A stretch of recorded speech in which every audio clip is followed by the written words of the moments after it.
ইফতারি করে একটা লন আপ ম্যাচ খেলে বেড়াইছি। ওই পাশে কে পড়ছে? আলী গেমার। গাইজ আলী ভাই পড়ছে নাকি দেখি তো। গাইজ সত্যি তো মনে হচ্ছে আলী ভাই পড়ছে। দেখো সেম বান্ডিল ডুয়োর মধ্যে তারা আছে। গাইজ মনে হয় ভিডিও করবার আছে টিকটকের জন্য। তো গাইজ তোমরা তো ভালোই জানো যে কেউ ভিডিও করবার তার আমি লন আপে ভিডিও করবার দিই না। তো গাইজ তোমরা দেখতে থাকো আলী ভাইয়ের সাথে আমি কি করি।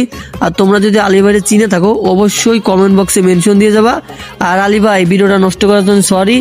আপনি যদি ভিডিওটা সামনে পান অবশ্যই একটা কমেন্ট করবেন। আর গাইজ সবাই একটু কপি লিঙ্ক আর বেশি বেশি করে রিপোস্ট করে দাও।